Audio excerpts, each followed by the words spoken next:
Everyone, you are watching Rob's MetalWorks, and we are here in the studio this evening as we are here in the middle of March, continuing to bring you the best in San Antonio metal. And there's a band that I've been following for the last couple of years, and I'm so happy to see them come to fruition and great things happening in 2025. Brings me great pleasure to welcome all the fellas in Ritual Complex. Gentlemen, welcome to the show. Thanks for having us. Yeah, all right.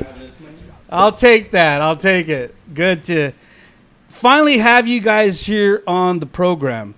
Lots to cover. And, Sonny, we have to start with you, my man.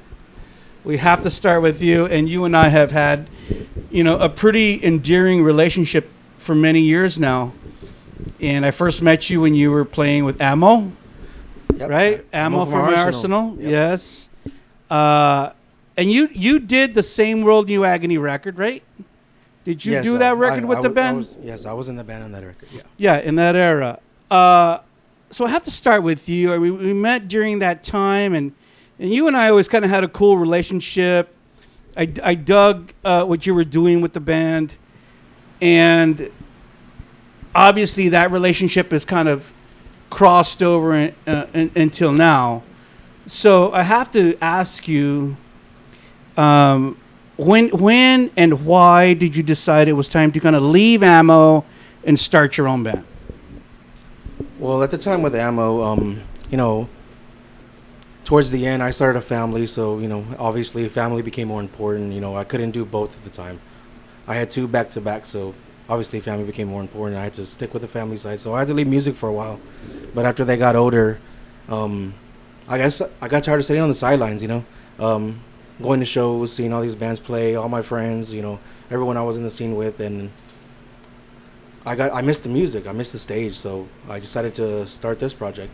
So it wasn't, just to be clear, it wasn't any musical differences or any drama or anything that caused you to leave the band? No, not at all, man. I love Ammo. They're all still my brothers. They're all great dudes. I still talk to them all on a regular basis. Yeah. So it was a mutual split, and unfortunately at the time, I had to take care of my family. Sure, I understand.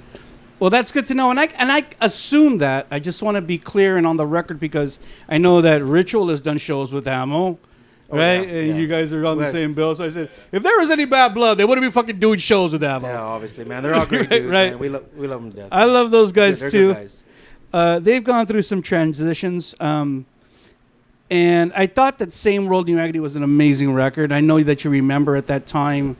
I was a huge supporter of Ammo at that time and of that record, and I really thought that, that Ammo had a big opportunity to continue to move forward and doing great things. Okay, but that's good to know. So when you decided, after being on the sidelines, it was about time to come back into the music scene, when did you decide to form Ritual Complex?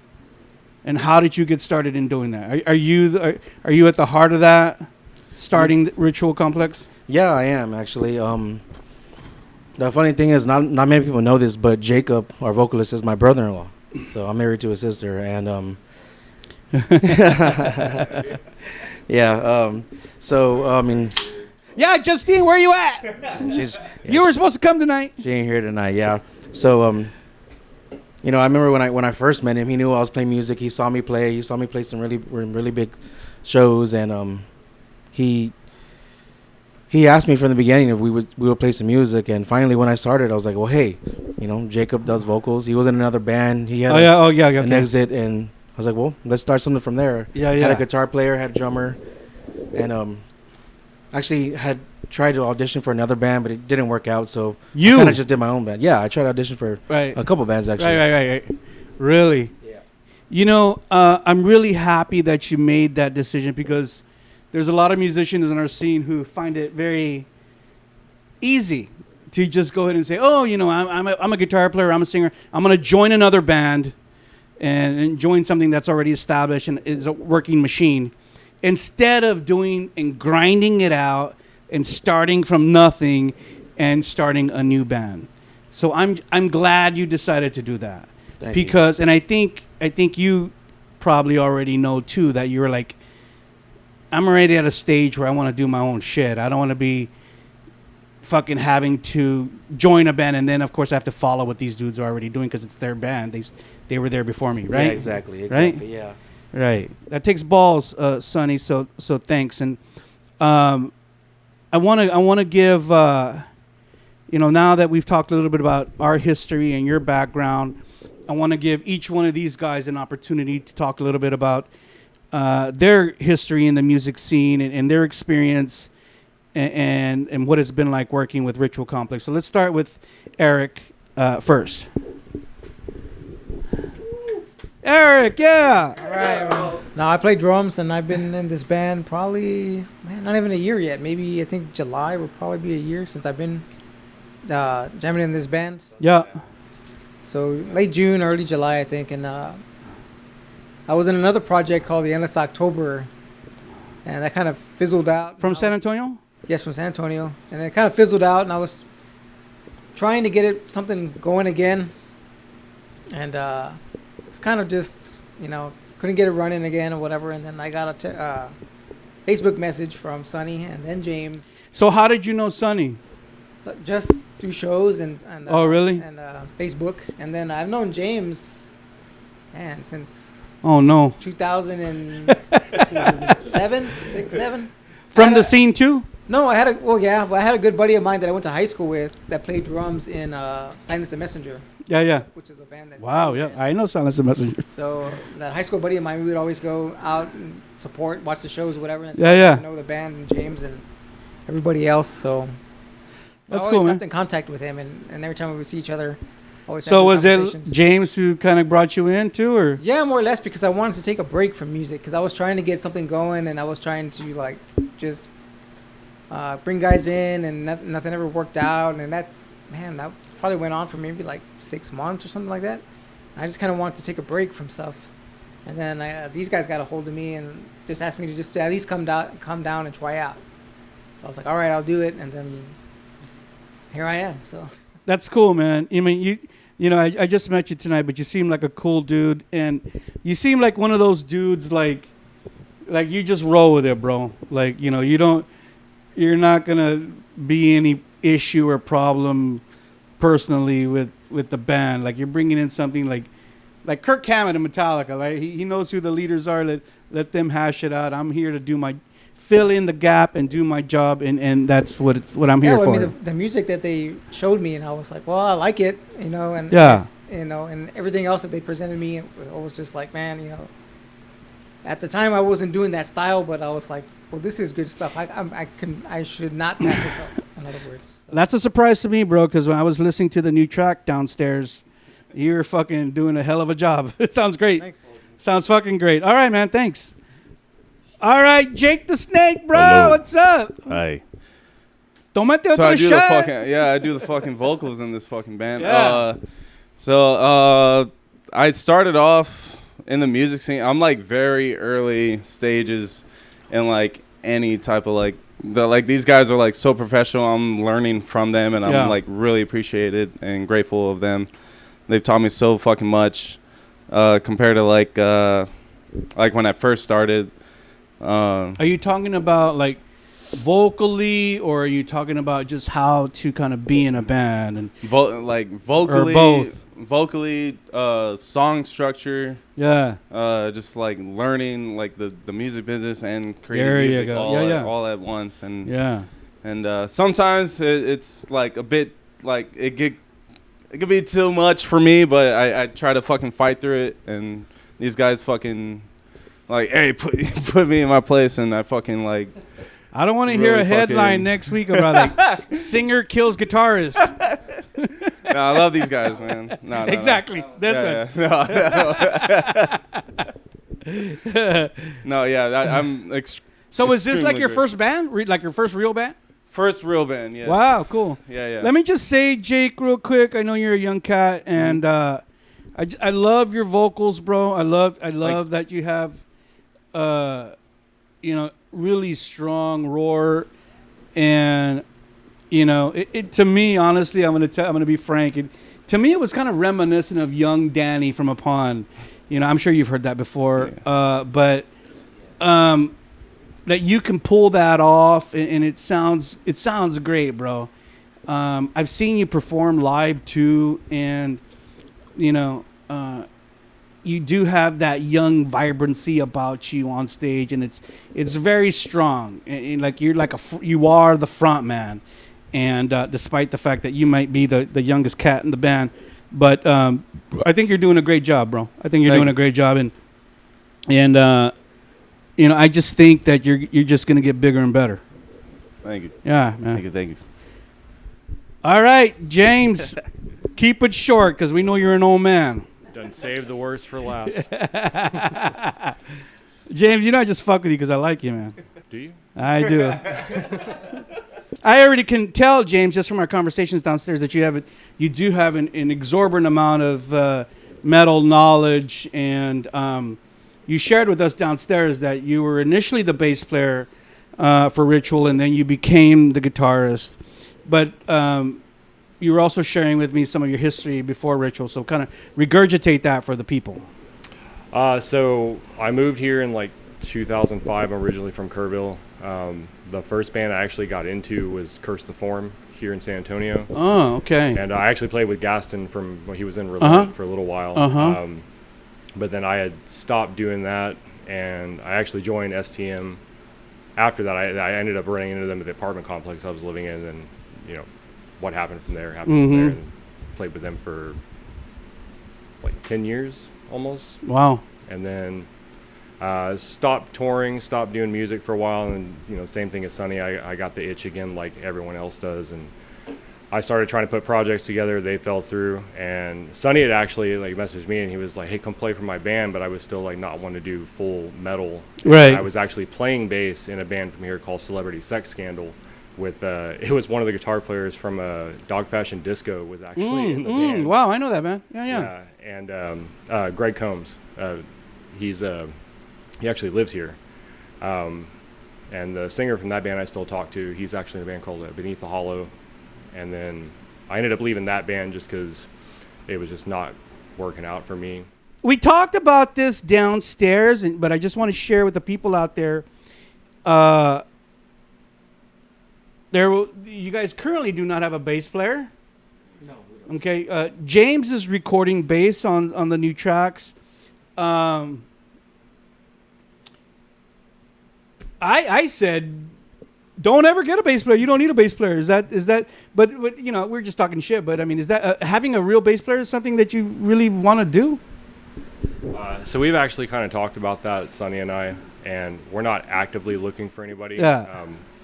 Not to talk myself up, but we want to find somebody that can either play as well as I can Yeah. or better. And what I mean by that is that they actually play bass, as in playing bass to the drums, like it's supposed to be played, and not playing guitar. But the guitar, yeah. That's what I was going to ask you, James, downstairs, but I didn't want to get into it. So if you're doing bass tracks, you got a bass line. You're not just imitating what the guitar player is doing. No, I'm playing to Eric. Yeah. Great. Who needs a fucking bass player in the 2020s, bro? Fucking hear that? Nobody needs a bass player in the 2020s. I could probably name like 3 bands off the top of my head right now who don't have bass players and who are playing shows without a bass player. And it's okay. It's okay. I mean, if Ryan Martini wanted to come play, you know, I would take Come that on. because we need somebody that can play like that. Yeah. Here's an interesting question because as I was getting prepared today, I could not find an answer for it. So I love your vibe, and I think that's one of the things, you know, guys, and I want to be frank, there's not a lot of bands that are on Rob's and don't have like an official release out. You guys are like one of the very few bands that I'm going to say, I want these guys on Rob's, and they don't even have a record out. They just have like a few singles out. But I love what you guys are doing.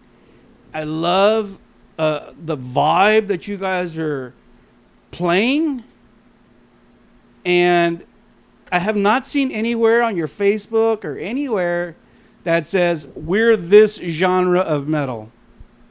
What is the genre that you guys fall into? You want mine? Go for it. So with like the modern new metal resurgence that's come up, kind of closer into that, but bringing in more of the more traditional like new metal elements, because new metal originally started being influenced by hip hop, punk, right, metal, and hardcore, and like we're trying to bring a little bit more of that back, because I kind of feel like not that any of the bands that are doing it now are bad. It's just it's missing that kind of like punk edge that's behind it. That's like doing a little more things that aren't so cookie cutter and actually have a little bit more intensity behind the music. Like like Spine Shank, whenever they came out, like How to Callousness.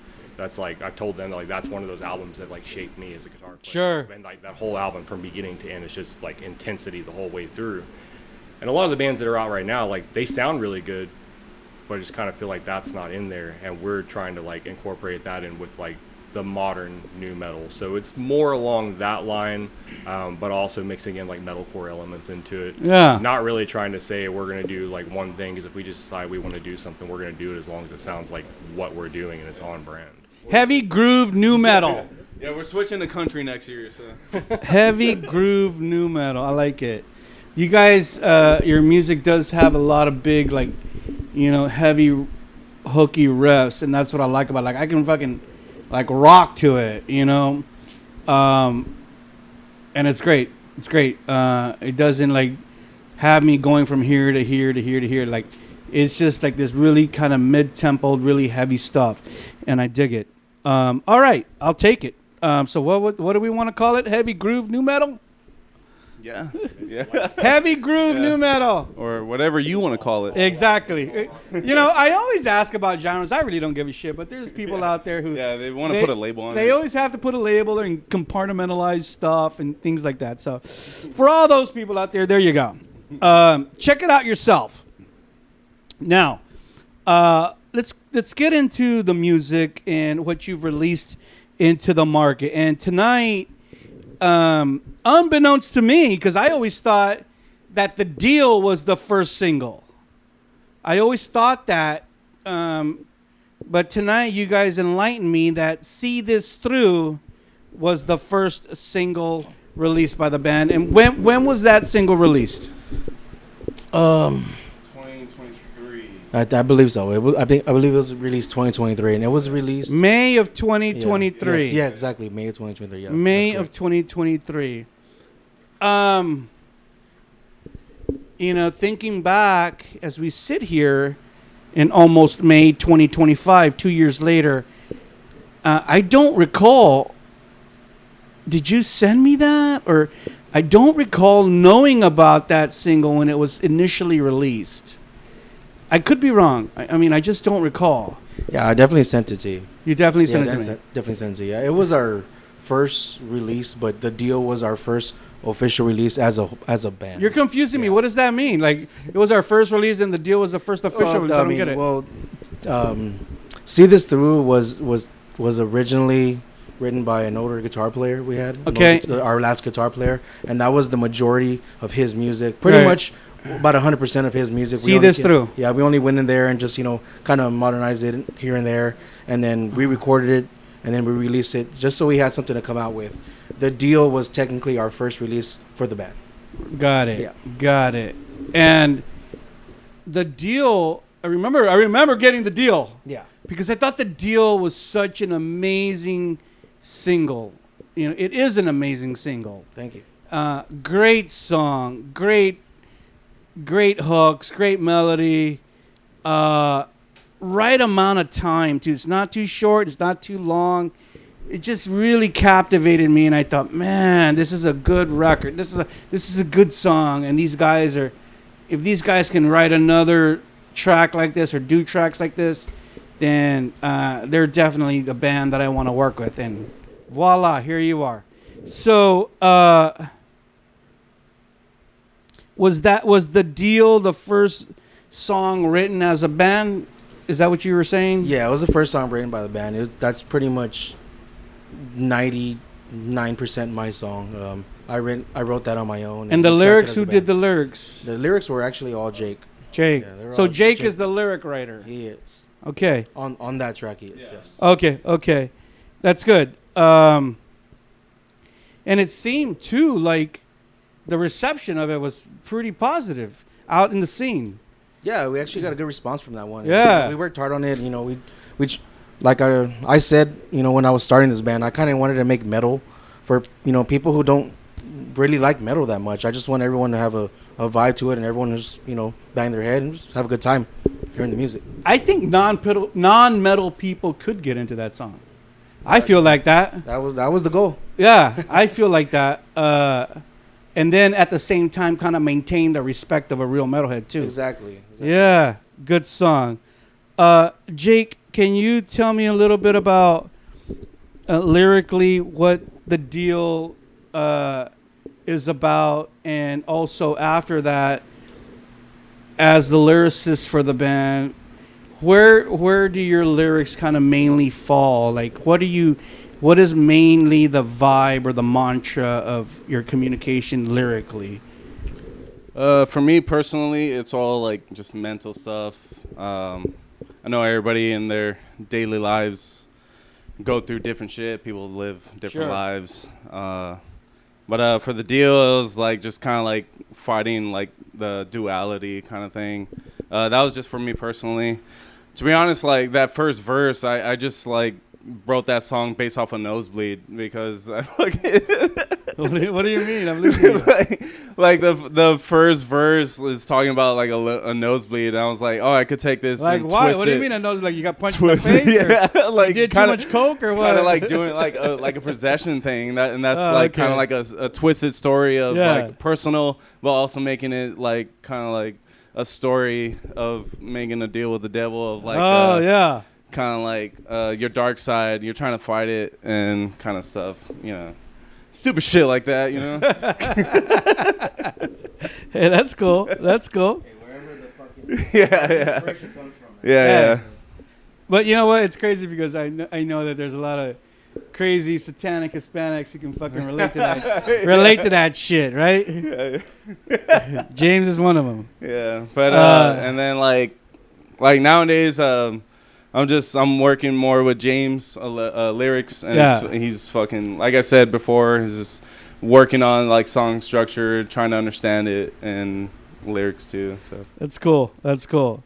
James, you know you said something so funny downstairs, like, Rob, I love Mexican people.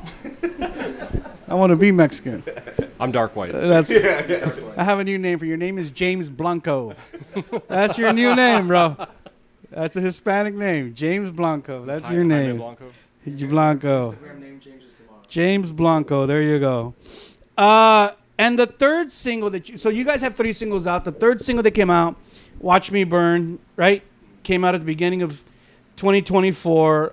That's a cool song too. So you guys have 3 songs out in the market, and really, I think at this point have already kind of established the band, and of course, coupled with all the shows that you're doing, really kind of a band that's pretty active in the San Antonio metal scene. Trying to be. Right? Definitely trying to be. You know, right now we're more focused on writing rather than playing right now. We're trying to get the EP out, but yeah, we're trying to be as active as we can while we're still working on this EP. Right. And I know, Sonny, because you and I stay in touch on the back end, but you guys have been recording these singles with Fernando Lemus at FL Recordings, right? Yep. So Fernando. he's done all the singles. Fernando has actually done everything we've ever recorded. Yeah. How did Everything you we've get ever tracked. connected with Fernando? I've actually I got connected with Fernando. I used to actually be in a band with Fernando back in the day. Really? Yeah, I didn't know that. We played together. Before he was in Silence and Messenger. Yeah. Me and Fernando played in a band called Settling the Score together. Settling the Score. Correct. Yeah. I never fucking knew that.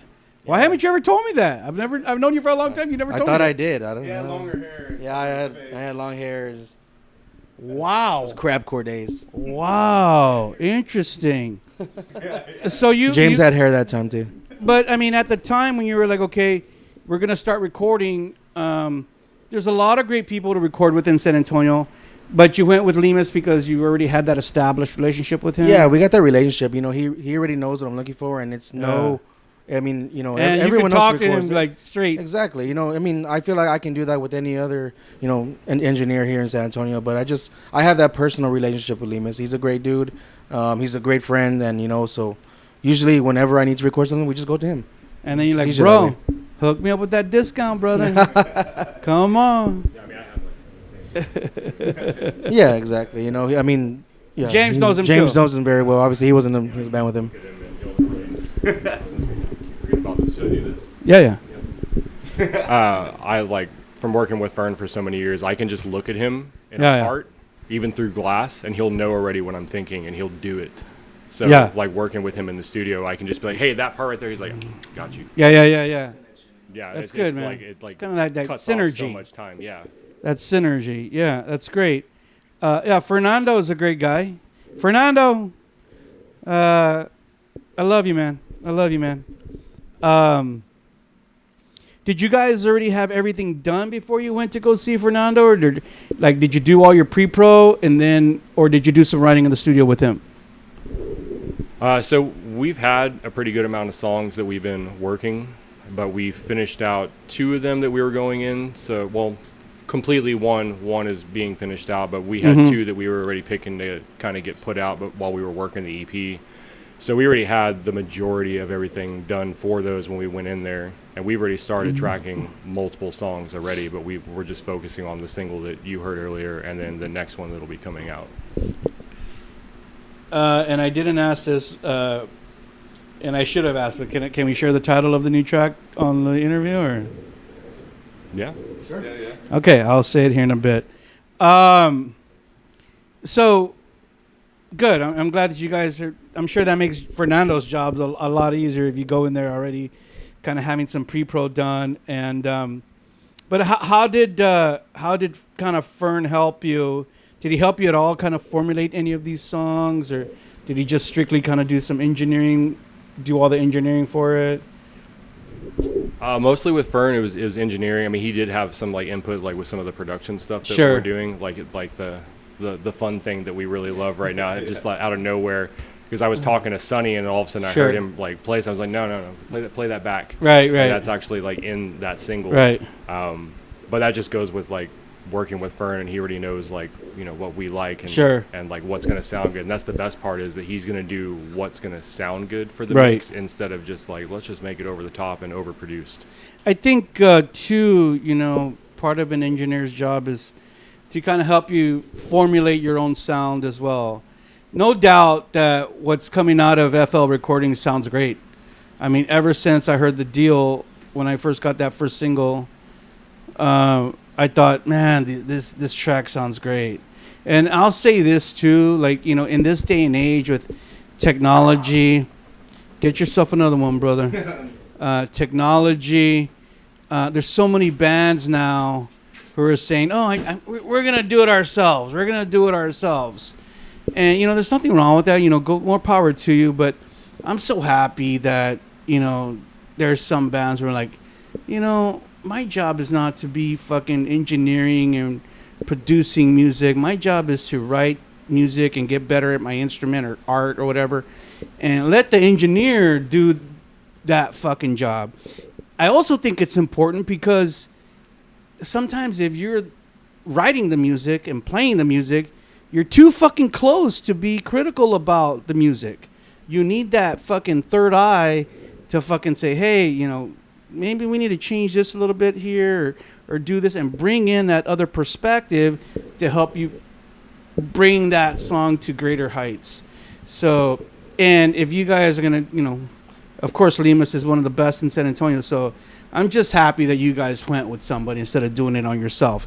And I know you, James, especially someone like you, I know you're probably savvy enough to kind of do something like that yourself, but saying, hey, we're going to go with Lemus and get it done by a third eye. I hate recording. Recording is like seriously like the least amount of fun for me when it comes to playing music. Yeah. Like I've seen it firsthand. Yeah, he's Yeah. different. Like I get so pissed off when I'm trying to like Of put course. stuff together. It's But meticulous work. production. Yeah. I love doing that. Like I got to work in Fern's studio with him doing production for some of the bands here in town, like the Recast Devastator album. Yeah. I did with Fern, and I've done it for a bunch of other people here in town. even like Vinny Tovar when he was getting started, a country artist for Yeah. me and Fern like helped do his first like 3 or 4 songs we did there. Like production for me is like the best part of playing music, aside from actually playing music like live. So once Fern's done, does he send it out for mixing and mastering, or does he do that too? No, we're probably gonna send it. We haven't talked about who we're going with, but For the mastering, yeah, he does the mixing. he does most of it. He will do the mastering if we like say to do it, but we haven't really like thought about actually if we're gonna send it to somebody else. Because like I know when I worked there with Fern, that we would end up sending stuff to Josh Wickman, and he's the guy that did like the Within the Ruins albums and stuff. He's really good at doing production and recording too, and that's like a guy that got a lot of work too from Fern. Well, I know all of this stuff costs money, so at the end of the day, you guys have to make a choice and a decision whether, are we going to pay the extra money to get some outside mastering done? I'm sure Fernando has all his little deals too, but, I would say, if you could get it mastered from someone on the outside, that might be the route to go, because again, you're getting another perspective on that work of art, and just adding another dimension to it. All right, great. That's good, man. I hope that you guys continue to work with Fernando, because everything out from what's coming out of FL Recordings has been great so far. So on that note, I got to hear a new song tonight called "The Seeker." And I had the I've had the rough for the Seeker for a long time, but I heard the brand new update was the final tonight, with the final without the mastering tonight, and it sounds fucking awesome, bro. Fuck yeah, awesome, thank you. Awesome. Jake, yeah, you sound great on it, bro. Before we get into the details of the Seeker, let me ask you, because you guys have already been working cohesively as a band for the last couple of years, how do you kind of feel now with the Seeker coming out in 2025, the progressions? Has there been any progression that you feel musically? How do you feel you've progressed musically? Is there anything musically that you were focused on more, or changed, or thought we need to evolve here, or anything like that? Definitely my vocals. Like I could hear it, Jake. Yeah. I could hear it. Yeah, I'm really happy. Like I said, these guys helped me out so much, and I love my progress, and it's just sounding so much like a single, and we're just like sounding more solid. What about it has progressed? Like, do you feel like your my voice breathing control? Being able to up my like cadences and like range and all that stuff. So, yeah. And I'm sure all the shows that you've played have helped with that too. Yes. Yeah. Right. Yeah. And you're able to now, because I know when you're playing shows, and I've seen you, you're running around. Yeah. So, if you can implement some of that stuff that you do on, as far as like breathing techniques and stuff like that, in the studio, or as you rehearse, then that kind of helps you get better. Yeah, and I'm trying to get back to that stage of moving around more, but I had a fucking knee injury like in November. Oh no! So like, oh no! Yeah, from a torn ACL. Fuck that shit. What happened? Real quick, what happened? From actually a metal show about like 5 years ago. This dude stage dived and body slammed me. I was the only dumbass that didn't move. So there was like 5 people around me that actually were smart enough to move, and he landed on your knee, kind of. Yeah, no, he like. Got flat on the ground and dude. like stood up and fell right back down. Because was he like a big fat dude? Because you're a big guy. No, this dude was like fucking big. yeah, Jake, you're a big dude. Like I don't know how. I'm like, who the fuck? I was like, I got him. I guess like it's fucking stupid. Wow. But years of problems of that. But I'm trying to get back to moving around on fucking stage because these guys are moving around. behind Yeah, me, yeah. and I want a whole fucking. Yeah. And you have to, bro. You have to. Yeah. You have to work on that because you are the front man. Mm-hmm. You are the front man. Remember that. And no matter about how it works out on the back end, on stage, you are the man. When will The Seeker be out? When can fans expect The Seeker to be out? Anyone want to take this? We haven't officially talked about a release for When The would you Seeker like yet. it out? We're definitely trying to release the entire EP by summer. So maybe The Seeker will be out before then, a little bit before then. Maybe. So just be on the lookout for it. Okay, I'm glad that you mentioned the EP. So we have the 3 singles, and then The Seeker will be 4.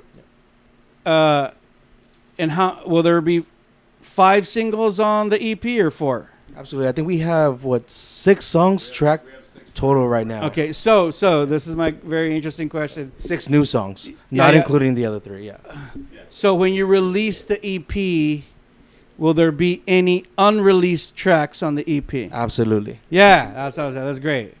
And that's the way to do it. So you release, 3 singles that you released prior, and then here's our EP, but it has these released singles, but you're gonna get 2 new songs on it. Yeah, there you go. Okay. Yeah, a few. You're All gonna get a few more with this. There you go. I think that's so cool because you do want a cohesive piece of work out to say, this is our EP, right? Exactly. No matter when these tracks are released, but people will want to buy the EP because it has the 2 new songs. That's great. Do you? Let's get into marketing strategy now. Marketing is so important. I'm a marketing guy. I always have been. So with the EP coming out, I do want to talk about a couple things. One is, do you still feel that it's important to release something tangible in this day and age? Like, are you gonna print a CD, print vinyl? I want to. I mean, we've talked about it here and there, on and off, about maybe doing some vinyl or a short run of things. It just depends. If it's what it's gonna cost. What's us, more what important, a we're gonna vinyl sell or it. a CD? Vinyl's definitely. I think it's I what think what you're people right. collect. But, I think I want a CD too. Nothing sounds as good. yeah, but I think vinyl is selling more than CDs. So. I think so. Who has CD players anymore? Nobody, right? No cars. No newer cars, actually. No, that's actually a DVD player. I do. I used to have, and I still have it. I have it stored in the other room. I used to have this big old fucking 200 CD player. Yeah, seriously. Holy shit. Yeah. And when people would come hang out with me, I used to have a printout like this of all the 200 CDs in there. And I used to tell people when they would come hang out and party with me, I said, look, here's my CD list. I said, pick a number. Don't tell me what you're going to play, what you want to hear. And then I would put the number in my CD player and we would rock out to it. But now it's so much easier to fucking just connect my phone, New day and age, man. It's really weird, right? Everything's digital these days. Everything's Spotify. Or something. If you guys released a vinyl, I would buy one. I love vinyl. I'm sure you guys saw my record player downstairs. I love to jam to vinyl. I think it's cool, like the art and the whole thing. But of course, it costs money, and it's so much easier for fans to fucking just download your shit, right? Just to download it and get it in their hands. Okay.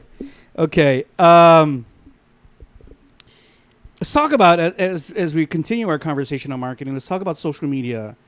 I've seen y'all's reels, that you guys do, and I think that's great. The bands in this day and age have kind of been forced to have this social media presence, right?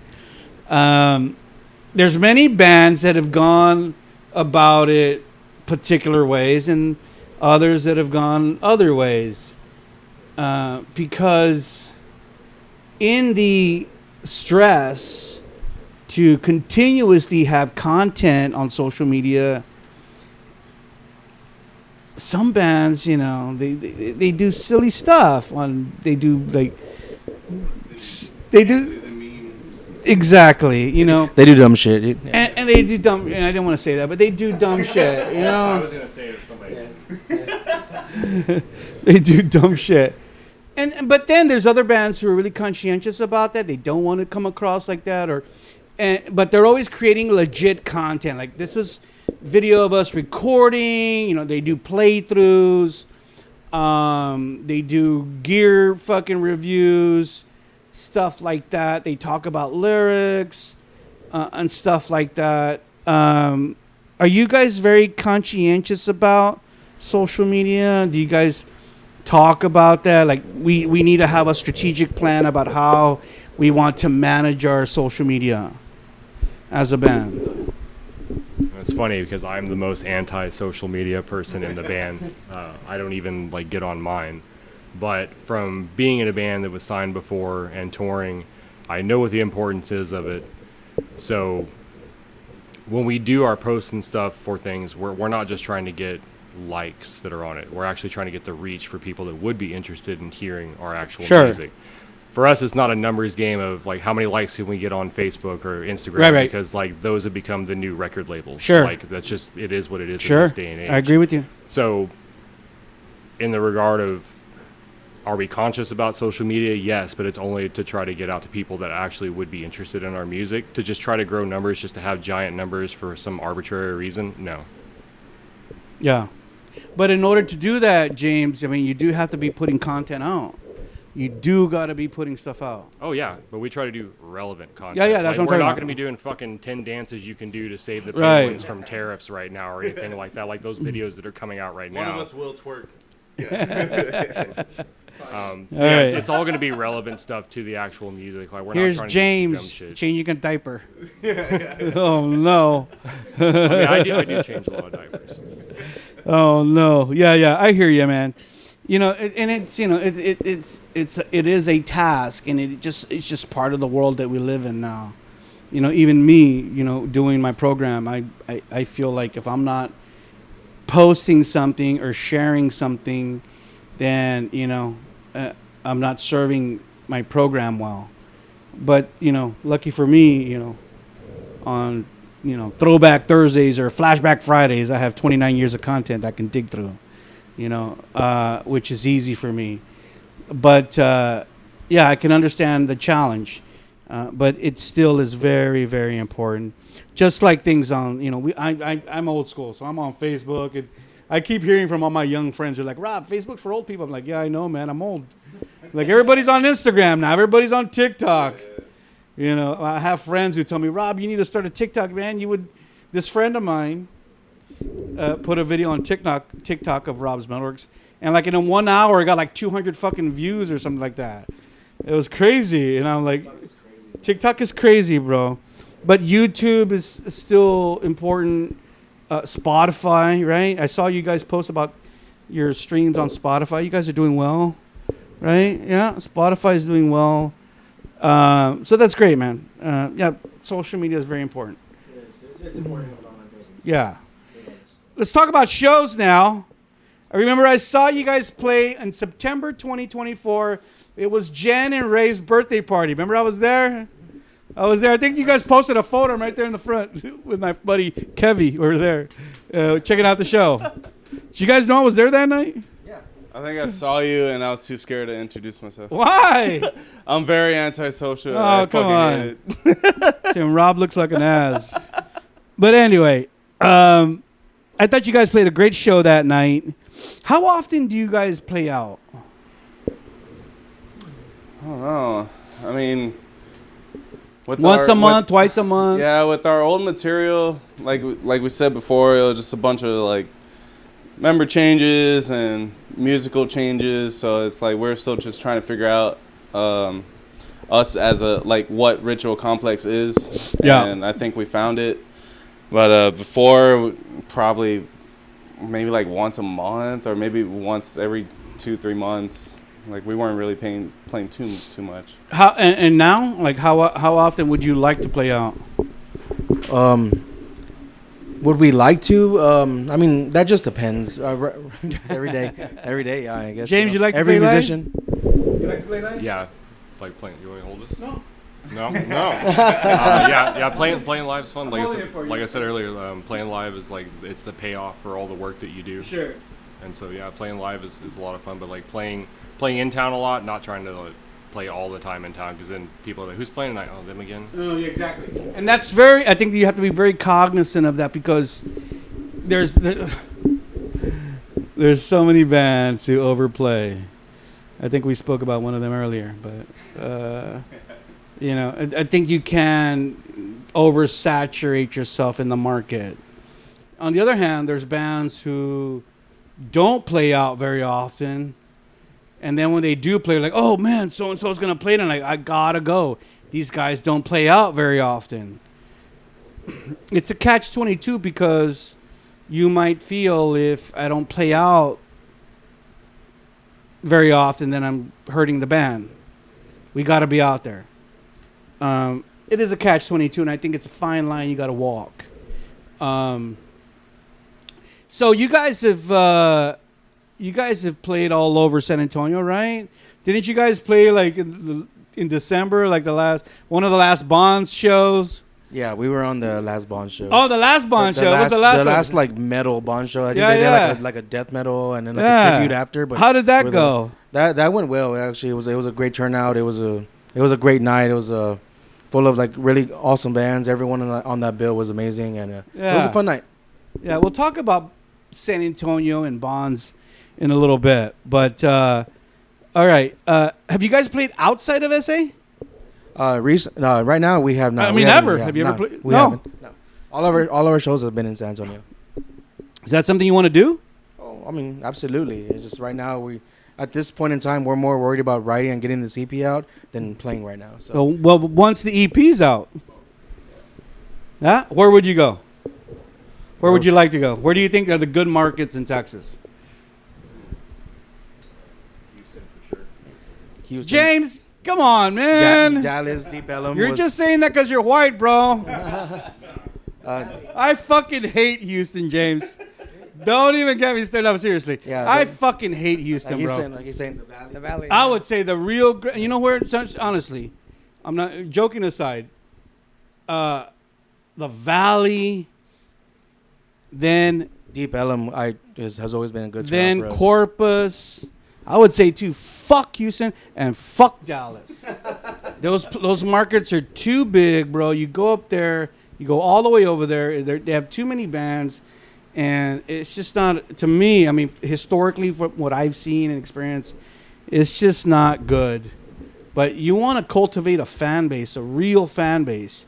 You go to the fucking Valley and you put on a kick-ass show, and fans fucking dig you.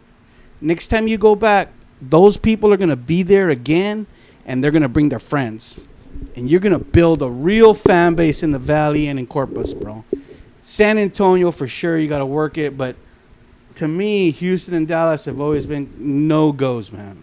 Even with me and what I do, it's like, oh, every time I go over there, it's not good, man. I don't know. It's not good vibes, bro. But anyway, all right. I hope you guys continue to play outside. I mean, want to play outside, and that you do play outside, because I think you do. There comes a point where you do have to branch out. You do. We love San Antonio, right? We love San Antonio. It's our home, but you gotta branch out. Absolutely. Even some of the best bands in our city, like, yeah, bro. Like, okay, yeah, you're already sending out shows and stuff. Okay, yeah, what's next? Move on. Okay, this isn't it. This isn't This isn't it. Like, you gotta move out of your audio. Like, continue to grow, and move on, and you can be bigger and better. And so many bands have done that and proven that. All right. I think I mentioned this downstairs. I have not seen an official video for Ritual. Right? Not yet, no. I've seen some lyric videos, right? Yeah, just lyric videos and lyric things here videos. and there and things fan posts online, but no, we don't have an official I music think video. you guys need to do a video for the deal. You should do a video for the deal. Maybe the deal. That song deserves a video. Doesn't matter if the song came out, a year and a half ago. That song deserves a fucking video, bro. And you can do I mean, if you guys don't know any guys who do videos at a good rate and do, it just can be a performance video, which I think would serve you guys well because you guys throw down, but you can do a great performance video at a really low cost and just put it out there in the market. But I think the deal deserves a video, and video, because again, like social media, the videos contribute to the social media. This is content for our social media. This interview is content for our social media. So the video, I think, is so important. So I hope you guys want to do one. You guys want to do one? Oh, We definitely got videos coming. So just all right, stay tuned. good. Tell me, Rob, stop fucking. Stay tuned, going man. on Stay your tuned. We fucking got you. tangent, bro. I'm gonna tell you a story off camera, because I went off on a tangent, and some guy was like, "Okay, man, I got it." What song would you do the video for? When you want to do the video, We won't know until we're done. huh? We won't know until we're done with everything that we're recording. What's actually going to Well, be. James, we know the 3 singles are out. Then the Seeker. So it has to be one of those 4, doesn't it? Does it? I don't know. You got something that you're hiding from me? Other than Secret, we still have 5 other we got to release. Oh, okay, So, yeah. We still don't know. It's whatever we decide. It's gonna be the best for the video. And, Okay. Yeah, you only heard one today. Well, guys, let me encourage you to continue to send me new music because I can't talk about Ritual Complex if I don't know what's going on. But the Seeker was good enough for tonight, and I'll talk about the Seeker. Once you guys are ready to, like, if you tell me, Rob, we're gonna release it, fucking August 1, then I'll definitely help you guys promote it because I was privy to it. As we get to the end of this interview, just a couple of other things. First of all, I want to talk about the San Antonio scene. You guys have been part of the scene for a long time now. I just want to get your feedback. No direct specific question, but just really kind of how do you feel about it? Like, how do you feel like about booking shows in the scene, the promoters in the scene, the clubs in the scene? Obviously, we Bonds, which was a big player in the heavy metal scene, has gone away now. Things are kind of changing.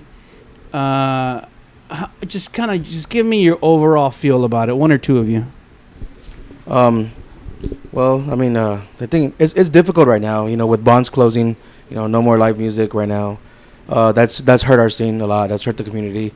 Most of us grew up at the White Rabbit, so that's also that was. But very you have no detrimental to relations us. with Paper Tiger. I mean, not that we don't have relations with them there. We just haven't really played there very much, actually, at all. With this project, actually, I haven't played there at all. Dude, do you know? I mean, I'm asking seriously. Like, do you know? Like, do the people at the Paper Tiger? Do you think that they care about the metal scene? I mean, the heavy metal scene. They're not the White Rabbit. That's all I'll say. They're not the White Rabbit. All right, Eric, come on. You were looking like. No, I don't think so. Like he said, like Bonds is gone. We would hope that there would be another Sure. venue like that would cater to heavy music, and what is that one? Who? Rock Box. The But Rock not as Box. not as often as. But you know what? To Bonds. play the Rock Box, that has to be. That has to be like a pretty significant band. Right. Yeah, I mean, you're gonna play the Rock Box as a local band. You're gonna play the Rock Box only opening up for a big band. We did it already. Yeah. And you were opening up for someone, or Butcher Baby. yeah. There you go. That's what I'm talking about. Yeah. But I mean, a place like Bonds where you can like book your own. Didn't you guys headline a show? We did a few. You did a headline show. Like, you guys were the headliners. Yeah, we did a few headliners. To me, and like the only place I kind of feel like, and two, it's weird in our scene because people are not going to travel too far. Where did we go? And I thought, there's going to be a lot of people here at this show. And because it was too far, like hardly that many people showed up, even though it was a good show. I think it was at Fitzgerald's or somewhere. No, or Studio 210 is a new place. You guys, right? Have you heard about that place? Have you guys ever been there? Oh man, you gotta. I love Studio 210. You gotta go check it out. The only thing is that it's so far. It's way up there in Paramaribo, and I think a lot of the old school metalheads are not gonna want to travel that far. That's the thing. I mean, the facility is great. It's huge. They have great AC. Seriously, it's not hot in that place, man. Great. It's huge, bro. Huge. Lot of room for merch tables. Fucking the VIP. Fucking the bar. They have a food place. It's great. It's great. Yeah, a lot of space to mosh. Great place. Yeah, so, hopefully someone will come in and fill that gap. I heard, too, that the people from Bonds might find a new location. Have you guys heard that? There's talks about that. That's what we heard. Somebody at the bar, I was like prying with one of the bartenders. I was all fucked up, I think, one night. And I told the bartender, where's the fucking new place going to be? He goes, okay, Rob, I'm going to tell you, but don't say shit. I'm like, where?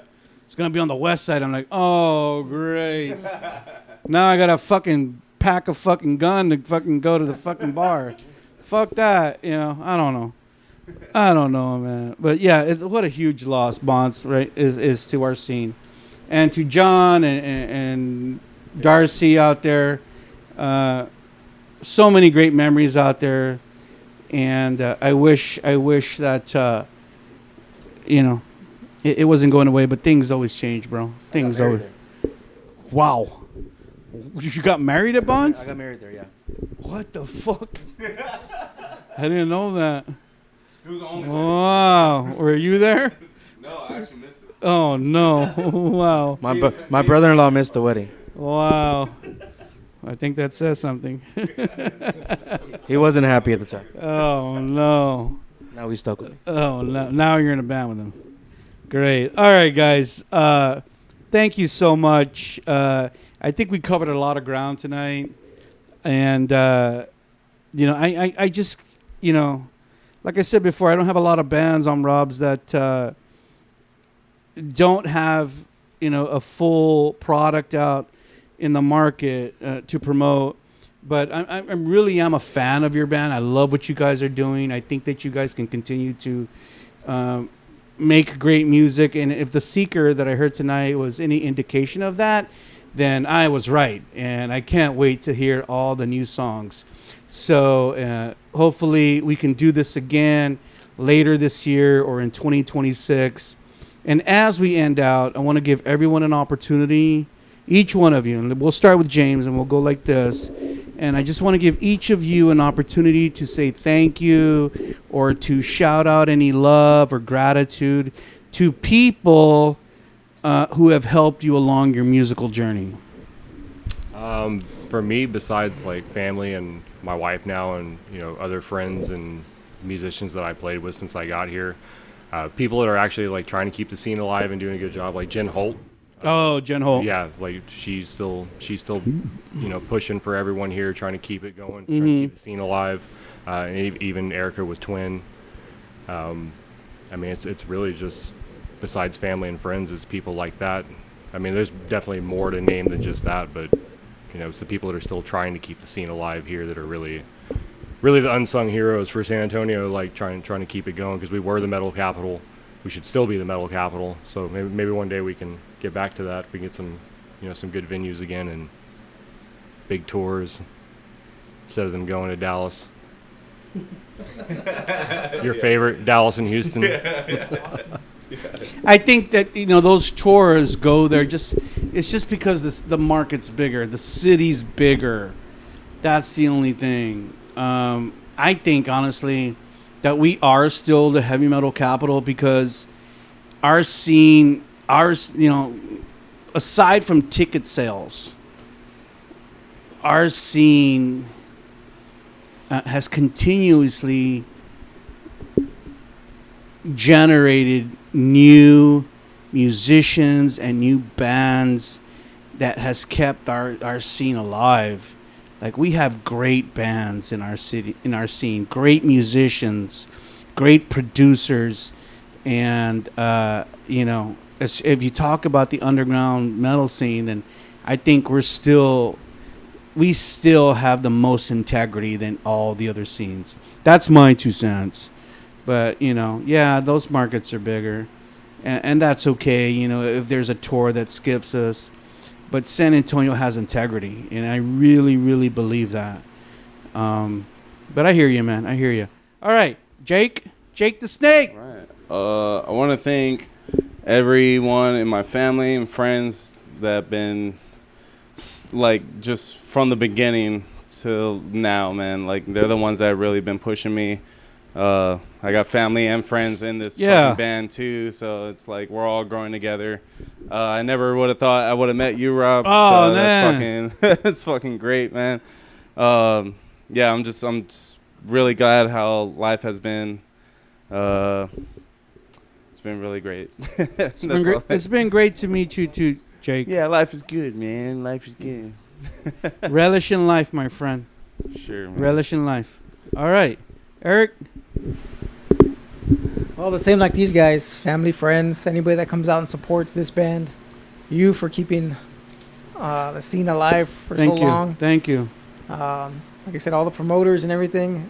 And these guys, especially for me, because I wouldn't be doing it if I didn't want to be doing it, especially with these guys, because it's been real fun. It's probably been one of the most fun bands that I've been in so far. Like, we all just get along real good, and it's a joy to go to practice, and the music's great.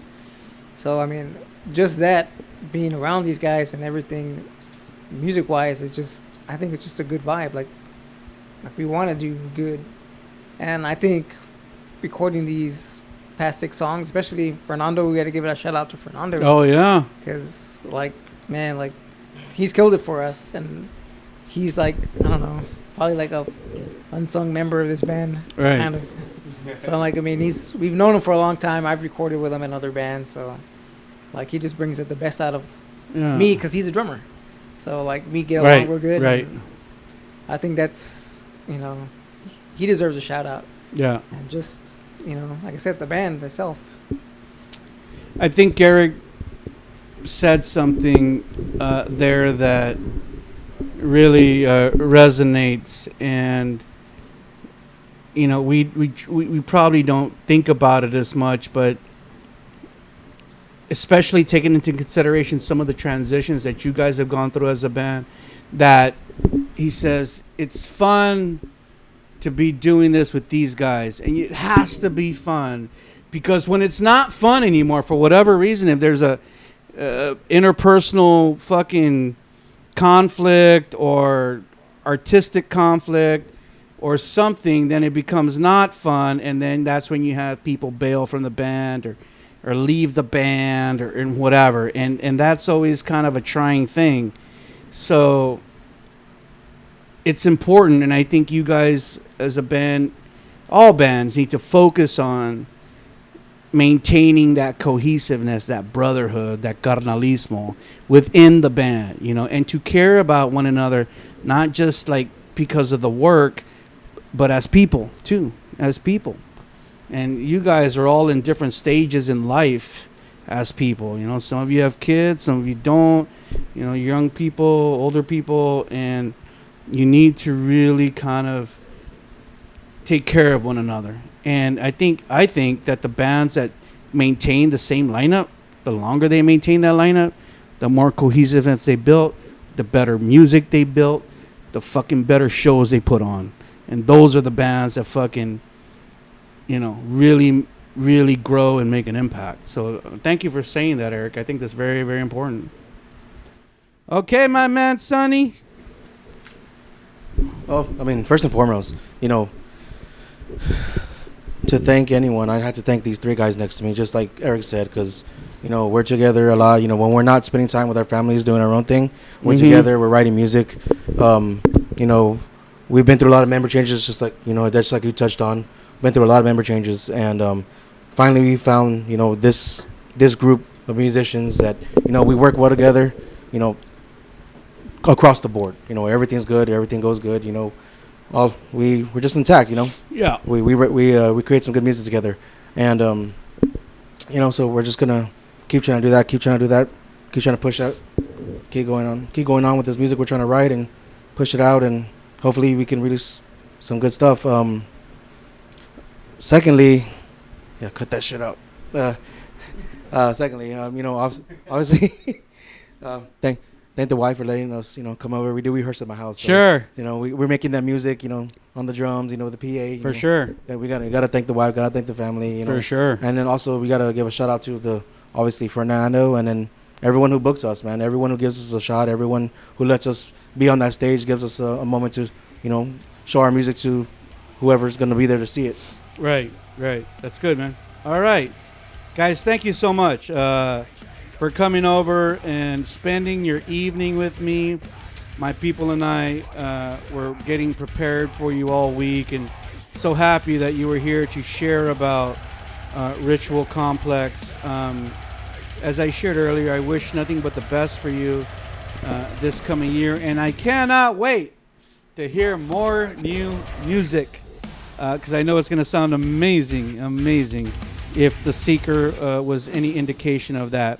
So everyone out there, as you prepare and continue your Metal 2025, keep this band on the radar. Right now, after you finish watching this interview, go download their singles. They're out on all your music media outlets.